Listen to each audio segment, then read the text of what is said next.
तो सबसे पहले तो आप सभी को एमएसएमई की जो ऑफिशियल वेबसाइट है udyamregistration.gov.in इसी वेबसाइट पे आना है। इसका जो लिंक है मैंने वीडियो के डिस्क्रिप्शन में दे रखा है और यहाँ पर आप सभी को एक नया सर्टिफिकेट बनाने के लिए नीचे की तरफ आपको ऑप्शन दिया गया वेलकम टू रजिस्टर हायर। यहाँ पर पहला जो ऑप्शन दिया गया है न्यू एंटरप्रेन्योर्स वाला, इसी ऑप्शन पे हमें क्लिक करना है और इसके बाद में अपना जो आधार नंबर है वो हमें यहाँ पर इसमें फिल करना है। जो भी हमारे आधार कार्ड पर नेम है सेम उसी तरीके से यहाँ पर फिल कर लेना है। टर्म एंड कंडीशन को हमें एक्सेप्ट करना है। इसके बाद में वैलिडेट एंड जनरेट ओटीपी के ऑप्शन पे हम क्लिक करेंगे। अब हमारे आधार कार्ड से जो भी मोबाइल नंबर रजिस्टर्ड होगा उस पर ओटीपी आएगा, इसको वेरीफाई करने के लिए हम फिल करेंगे। इसके बाद में वैलिडेट के ऑप्शन पे क्लिक करेंगे। अब यहाँ पर आप देखोगे कि हमारा जो आधार है वो सक्सेसफुली वेरीफाई हो चुका है। इसी के साथ में नेक्स्ट जो पेज है वो भी हमारे सामने आ चुका है, जिसमें कि सबसे पहले तो टाइप ऑफ ऑर्गेनाइजेशन के सेक्शन में आना है। इस ऑप्शन पे क्लिक करोगे तो आप यहाँ पर देखोगे तो कई सारे टाइप्स देखने को मिलते हैं, जिसमें कि कंपनी है या फिर सेल्फ हेल्प ग्रुप है या किसी अदर टाइप का ऑर्गेनाइजेशन है, आपको यहाँ पर चूज करने का ऑप्शन मिल जाता है। जिसमें कि अगर आपका इंडिविजुअल बिजनेस है, सिंगल प्रोप्राइटरी वाला बिजनेस है, तो यहाँ पर आप सभी को प्रोप्राइटरी वाला जो ऑप्शन है इसे ही आपको सेलेक्ट करना है। इसके बाद में अपना जो पैन नंबर है वो हमें फिल करना है। टर्म एंड कंडीशन को एक्सेप्ट करने के लिए इस ऑप्शन पे क्लिक करना है, देन वैलिडेट के ऑप्शन पे क्लिक करना है। तो यहाँ पर आप देखोगे कि आपका जो पैन कार्ड है वो भी सक्सेसफुली वेरीफाई हो चुका है। अब यहाँ पर हमें कंटिन्यू के ऑप्शन पे क्लिक करना है। तो आप यहाँ पर देखोगे कि अब हमसे पूछा जा रहा है कि क्या आपके पास में इससे पहले जीएसटी नंबर है, आप इससे पहले आईटीआर फाइल कर रहे हैं। तो भाई इससे पहले हमारे पास जीएसटी नंबर नहीं था, ना ही हम आईटीआर इसके फाइल कर रहे थे। तो यहाँ पर दोनों ही ऑप्शन में हम नो के ऑप्शन पे क्लिक कर देंगे। अगर आपके पास में जीएसटी नंबर है तो यहाँ पर यस के ऑप्शन पे क्लिक करके आप अपना जीएसटी नंबर भी इसके साथ में लिंक कर सकते हो। इसके बाद में नीचे की तरफ आना है तो आप सभी लोग देखोगे कि आपका जो नेम है जो पैन और आधार पे था उस तरीके से यहाँ पर पहले से फिल है। आपको अपना जो मोबाइल नंबर है वो यहाँ पर फिल कर देना है, अपनी ईमेल आईडी यहाँ पर फिल कर देना है। इसके बाद में नीचे की तरफ आना है। यहाँ पर आप सभी को अपनी जो सोशल कैटेगरी है जैसे कि एसटी, एससी, ओबीसी, जनरल, जिस भी कास्ट से हो आपको सेलेक्ट कर लेना है। यहाँ पर मेल फीमेल जेंडर आप सेलेक्ट करोगे। इसके बाद में अगर कोई दिव्यांग यानी कि विकलांग व्यक्ति है तो यहाँ पर उसे यस करना, अदरवाइज इसमें नो के ऑप्शन पे क्लिक करना है। नेम ऑफ एंटरप्राइज यानी कि अपने उद्यम का नाम फिल करना है। प्लांट यूनिट नेम के सेक्शन में आना है। यहाँ पर आप सभी को अपने बिजनेस का जो लोकेशन है वो ऐड करने के लिए बोला जाएगा, जिसमें कि सबसे पहले आप अभी प्लांट या फिर यूनिट किस चीज की डिटेल्स फिल कर रहे हो। तो यहाँ पर हम अपने बिजनेस का जो भी नाम है, जैसे कि ऑफिस है तो ऑफिस आप इंटर कर सकते हो, या फिर प्लांट है या जिस भी टाइप का यूनिट है यहाँ पर आप फिल कर सकते हो। कई सारे लोकेशन में बिजनेस है तो यहाँ पर ऐड करने का जो ऑप्शन है वो आपको मिल जाता है। 1 बाय 1 सारे ही ऑप्शन को आप यहाँ पर ऐड कर सकते हो। अब जैसे हमने यूनिट ऊपर ऐड किया है तो एक यूनिट जरूरी है, वो हमने यहाँ पर ऐड कर दिया है। तो जैसे मैंने ऊपर एक यूनिट क्रिएट किया है, उस यूनिट का जो नेम है यहाँ पर हम सेलेक्ट करेंगे। इसके बाद में हम यहाँ पर अपना जो एड्रेस है वो कंप्लीट एड्रेस यहाँ पर फिल कर देंगे। जो प्लांट है हमारा सक्सेसफुली ऐड हो चुका है। इसी तरीके से अदर भी अगर आपका कोई प्लांट है ऊपर आपने क्रिएट किया हुआ तो वो भी डिटेल्स यहाँ पर ऐड कर पाओगे। अगला जो ऑप्शन है जिसमें कि आप देखोगे कि ऑफिस का एड्रेस मांगा जा रहा है, तो आपने कोई भी कार्यालय अगर डिफरेंट रखा है तो उसकी जो डिफरेंट डिटेल्स है वो ऐड कर सकते हो। अगर दोनों ही सेम ही है, मोस्टली लोगों का सेम ही होगा, तो यहाँ पर सेम लोकेशन भी आप ऐड कर सकते हो।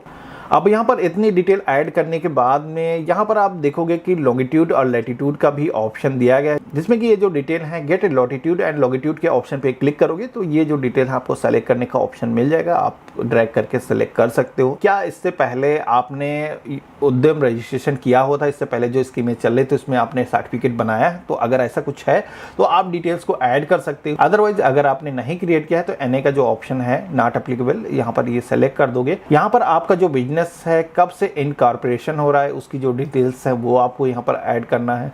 इसके बाद में डेट ऑफ कमिटमेंट के सेक्शन में आना है। यहाँ पर आपको वो डिटेल्स ऐड करनी है जो कि आपका जो बिजनेस है उसकी एक्टिविटी यानी कि प्रोडक्शन कब से स्टार्ट हो जाएगा। अगर आप प्रॉमिस कोई डेट कर रहे हो कब से आप स्टार्ट करने वाले हो तो फ्यूचर की जो डेट है वो भी आप ऐड कर सकते हो। बैंक का name, FSO code, bank account number यहाँ पर फिल करना है और मेजर एक्टिविटी ऑफ यूनिट के सेक्शन में आना है। यहाँ पर आपको बताना है कि आप अपने बिजनेस में कौन सी मेजर एक्टिविटी करते हो, जैसे कि आप मैन्युफैक्चरिंग करते हो या फिर लोगों को सर्विसेज प्रोवाइड करते हो।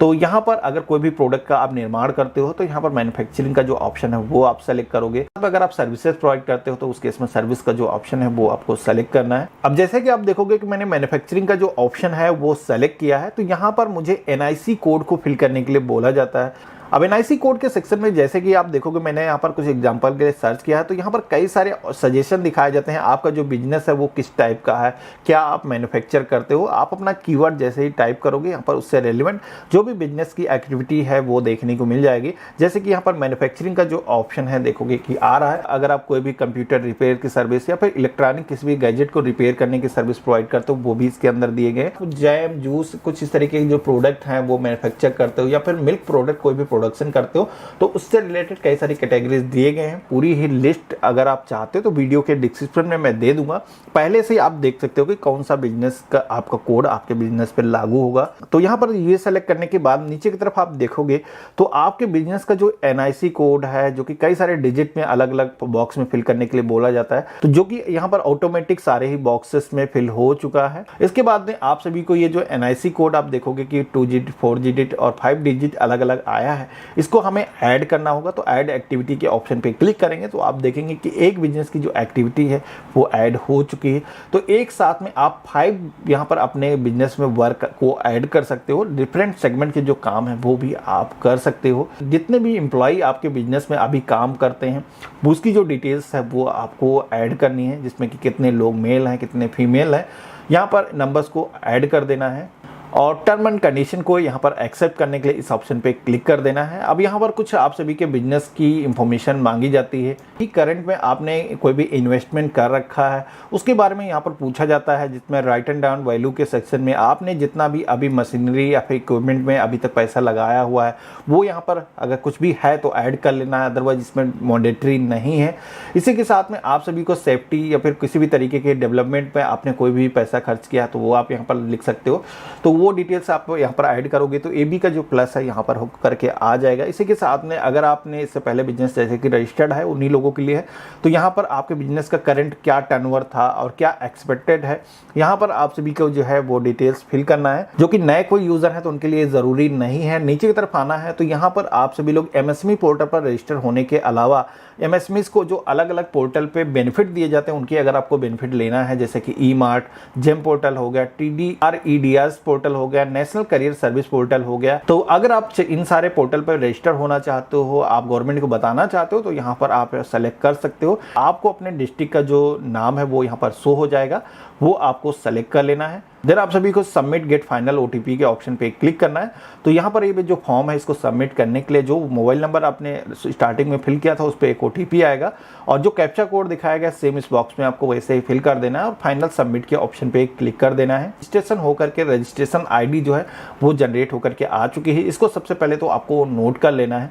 अब यहाँ पर जो आपका सर्टिफिकेट जनरेट हुआ है उसको भी आप देखोगे कि प्रिंट करने का जो ऑप्शन है वो यहाँ पर आ चुका है। प्रिंट के ऑप्शन पे क्लिक करोगे, आपको जो उद्यम रजिस्ट्रेशन नंबर अभी आपको मिला था वो आपको फिल करना है, अपना मोबाइल नंबर फिल करना है और OTP आप अपने मोबाइल या ईमेल पर चाहते हो सेलेक्ट कर लोगे। देन वैलिडेट के ऑप्शन पे क्लिक करोगे तो यहाँ पर OTP वो आपको फिल करना है, वैलिडेट के ऑप्शन पे क्लिक कर लेना है। तो यहाँ पर आप देखोगे कि आपके उद्यम रजिस्ट्रेशन की जो डिटेल्स हैं वो आ चुकी हैं और प्रिंट सर्टिफिकेट के ऑप्शन पे क्लिक करोगे तो यहाँ पर आप देखोगे कि आपका जो उद्यम रजिस्ट्रेशन का सर्टिफिकेट है वो प्रिंट करने के लिए ओपन हो चुका है, जिसे आप प्रिंट करके लेमिनेट करके अपने बिजनेस पे लगा सकते हो।